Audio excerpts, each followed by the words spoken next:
ಸಮುದಾಯಕ್ಕೆ ಅನ್ಯಾಯವಾಗುತ್ತಿರುವುದನ್ನು ಖಂಡಿಸಿ ದಲಿತ ಸಮಾಜದ ಮುಖಂಡರು ಸಚಿವ ಪ್ರಿಯಾಂಕ್ ಖರ್ಗೆ ರವರಿಗೆ ಮಾಧ್ಯಮದ ಮುಂದೆ ಮನವಿ ಮಾಡಿಕೊಂಡರು. ಬ್ಯೂರೋ ರಿಪೋರ್ಟ್ ಚಂದ್ರಶೇಖರ್ ಕಲಬುರ್ಗಿ ಅಂತ ಹೇಳ್ತಾ ಇದೆ.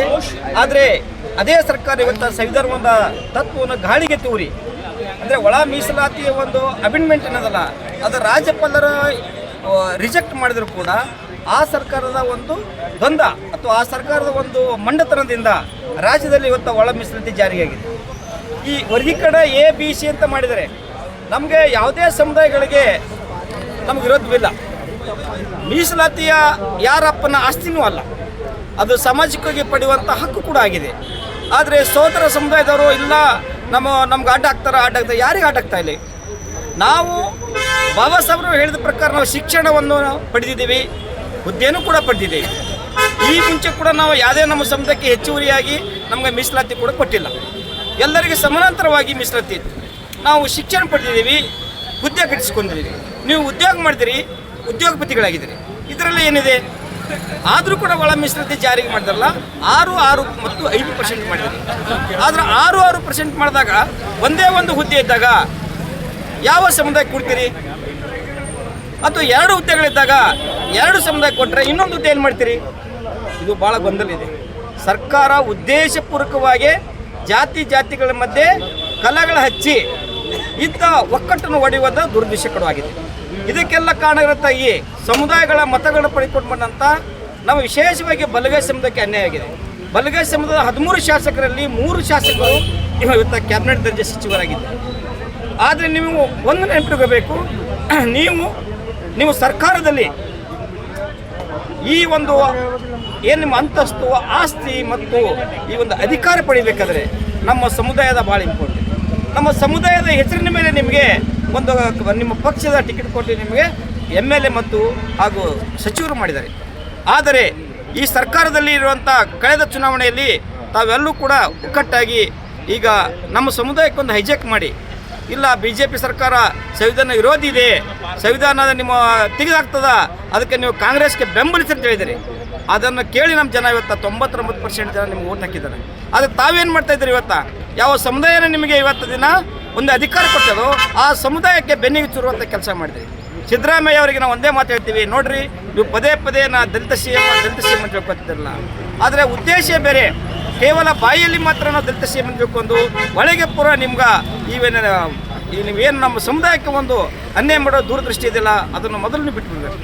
ಒಂದು ವೇಳೆ ಇವತ್ತು ದಿನ ಕಲಬುರಗಿಯಲ್ಲಿ ಎಲ್ಲ ಸಮುದಾಯದವರು ನಮ್ಮ ಮುಖಂಡರು ಕೂಡ ಹೇಳಿ ಬಯಸ್ತೀವಿ, ಪಕ್ಷಾತೀತವಾಗಿ ನಿಮಗೆ ಮಾನ ಮರ್ಯಾದಿದ್ದರೆ ನೀವು ಫಸ್ಟ್ ಇದನ್ನು ವಿರೋಧ ಮಾಡಿ.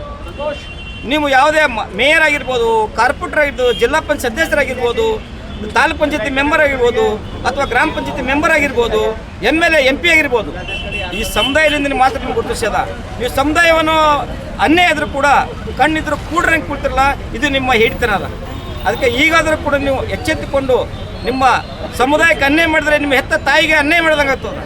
ಅದಕ್ಕೆ ದಯವಿಟ್ಟು ನೀವು ಕೂಡ ಇದನ್ನು ಗಮನದಲ್ಲಿಟ್ಟುಕೊಂಡು ಈ ವಿಷಯವನ್ನು ಇಲ್ಲಿಗೆ ಬಿಡದೆ ಈ ಒಳ ಮೀಸಲಾತಿಯ ಗೊಂದಲವನ್ನು ಸರಿಪಡಿಸಿ ನಮ್ಮ ಸಮುದಾಯಕ್ಕೆ ಇವತ್ತು ನ್ಯಾಯ ತಗೊಳ್ಬೇಕು. ಅಷ್ಟೇ ಅಲ್ಲ, ಮೊನ್ನೆ ನಡೆದಂಥ ಕೊಳೆಗಾಲದಲ್ಲಿ ವಿದ್ಯಾರ್ಥಿಗಳು ಹೋರಾಟ ಮಾಡಿದಾಗ 13 ಜನ ವಿದ್ಯಾರ್ಥಿಗಳ ಮೇಲೆ ಕೇಸ್ ಕೂಡ ದಾಖಲೆ ಮಾಡಿದ ಸರ್ಕಾರ. ಇದೇ ಧೋರಣೆ, ನ್ಯಾಯ ಕೇಳಕ್ಕೆ ಹೋದ್ರ ಮೇಲೆ ಕೇಸ್ ಆಗ್ತಿರೋದು ಇದು ಖಂಡನೀಯವಾದ.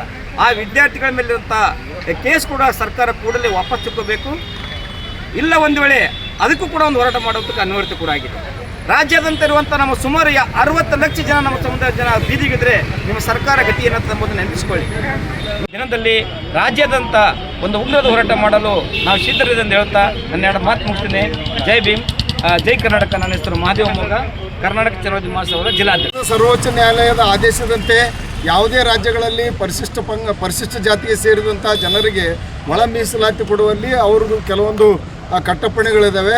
ಆ ಮಾನದಂಡಗಳನ್ನು ಬಳಕೆ ಮಾಡಿಕೊಂಡು ಒಳ ಮೀಸಲಾತಿ ಜಾರಿ ತರಬೇಕಂತೇಳಿ ಏನು ಸುಪ್ರೀಂ ಕೋರ್ಟ್ ಆದೇಶ ನೀಡಿವೆ. ಆ ಪ್ರಕಾರವಾಗಿ ಒಳ ಮೀಸಲಾತಿ ಸರ್ವೆಯಲ್ಲಿ ನಾಗಮೋಹನ್ ದಾಸ್ ಅವರು ಚ್ಯುತಿಯನ್ನು ಅವರು ಮಾಡಿದರು. ಅದನ್ನೇ ಮತ್ತೆ ರೀಸರ್ವೆ ಮಾಡಬೇಕಂತೇಳಿ ಹೋರಾಟ ನಡೆದಿತ್ತು. ಆ ಒಂದು ಮರು ಸಮೀಕ್ಷೆ ವರದಿಯನ್ನು ಸರ್ಕಾರಕ್ಕೆ ಸಲ್ಲಿಸಿದರೆ ಆ ಸರ್ಕಾರ ತುರಂತಾಗಿ ಏನಂತಂದರೆ ಎಡಗೈ ಮತ್ತು ಬಲಗೈ ಮತ್ತು ಇತರೆ ಅಂತೇಳಿ ಆ ಗುಂಪುಗಳನ್ನು ಮಾಡಿ ಮೀಸಲಾತಿಗೆ ಮುಂದಾಗಿದೆ. 6, 6, 5 ಅಂತಕ್ಕಂಥದ್ದು. ಸೊ ಹೀಗಾಗಿ ಮೀಸಲಾತಿಯಲ್ಲಿ ಈಗ ಏನು ಅವಸರದಲ್ಲಿ ಎ ಮತ್ತು ಬಿ ಸಿ ಅಂತಕ್ಕಂಥ ಗುಂಪುಗಳನ್ನು ಮಾಡಿ ಬಿ ಜಾತಿಯವರಿಗೆ ಮತ್ತು ಎ ಜಾತಿಯವರಿಗೆ ಸಿ ಜಾತಿಯವರಿಗೆ ಕಾಸ್ಟ್ ಸರ್ಟಿಫಿಕೇಟ್ ತೆಗೆದುಕೊಳ್ಬೇಕಂತಕ್ಕಂಥದ್ದೇ. ಈಗ ಅಪಾಯಿಂಟ್ಮೆಂಟ್ಸ್ಗಳನ್ನು ಏನು ಈ ಒಂದು ಒಳ ಮೀಸಲಾತಿಯ ಒಂದು ಪ್ರಸ್ತಾಪ ಇದೆ, ಆ ಪ್ರಸ್ತಾವನೆ ರಾಜ್ಯಪಾಲರ ಅಂಗಳದಲ್ಲಿ ಇನ್ನೂ ಕೂಡ ಅಂಕಿತ ಆಗಿಲ್ಲ.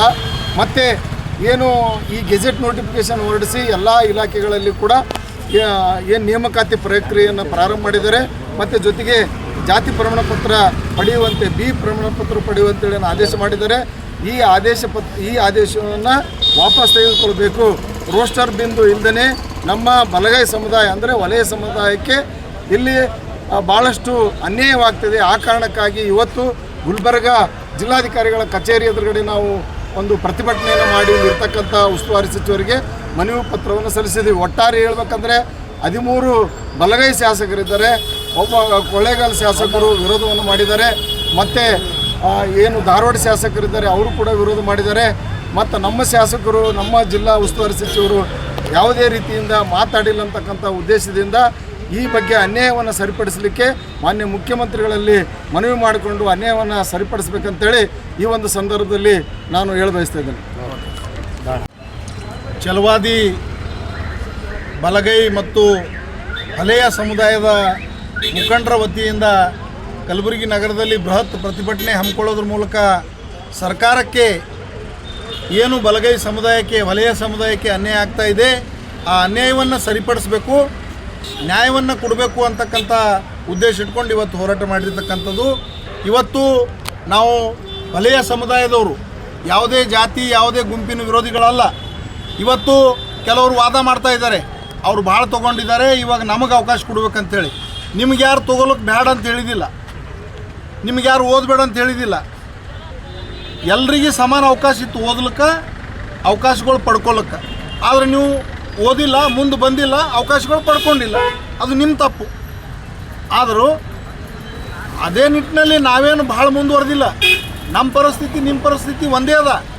ಆದರೂ ಕೂಡ ನೀವೇನು ಹೇಳ್ತಾ ಇದ್ದೀರಿ, ಅವ್ರು ಮುಂದುವರೆದಾರ, ಅವ್ರಿಗೆ ಸ್ವಲ್ಪ ಕಮ್ಮಿ ಕೊಡ್ರಿ, ನಾವು ಮುಂದುವರೆದೀವಿ, ಹಿಂದುಳಿದಿದ್ದೀವಿ, ನಮಗೆ ಜರ ಹೆಚ್ಚು ಕೊಡ್ರಿ ಅಂತಕ್ಕಂಥ ನಿಮ್ದೇನು ವಾದ ಅದಲ್ಲ, ಅದು ವಿತಂಡವಾದ ಅದ.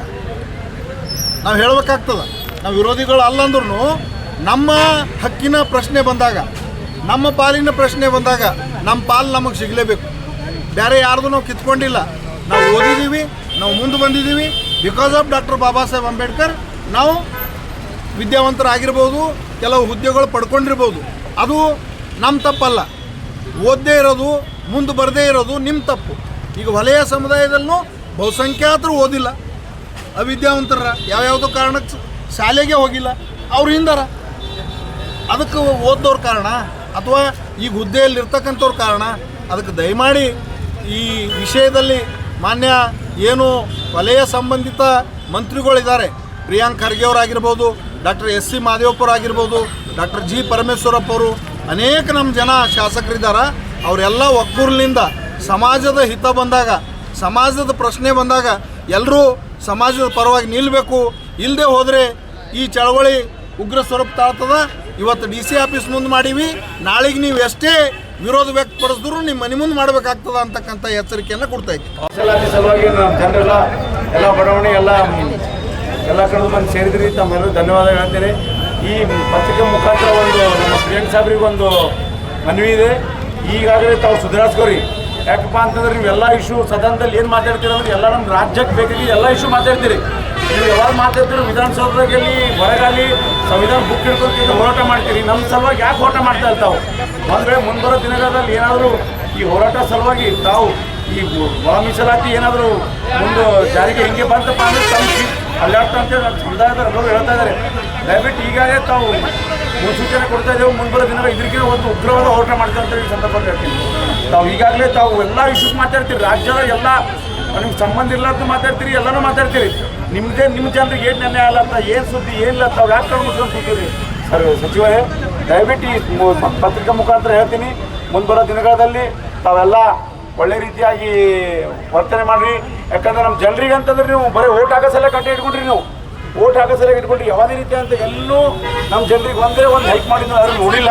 ಮತ್ತು ಮುಂದೆ ಏನು ಮಾಡ್ತಿರೋ ಗೊತ್ತಿಲ್ಲ. ದಯವಿಟ್ಟು ಈ ಪತ್ರಿಕಾ ಮುಖಾಂತರ ಹೇಳ್ತೀನಿ, ತಾವು ದಯವಿಟ್ಟು ಮುಂದುವರೆದ ದಿನಗಳಲ್ಲಿ ಮುನ್ನೆಚ್ಚರಿಕೆ ಕೊಟ್ಟಿದ್ರು.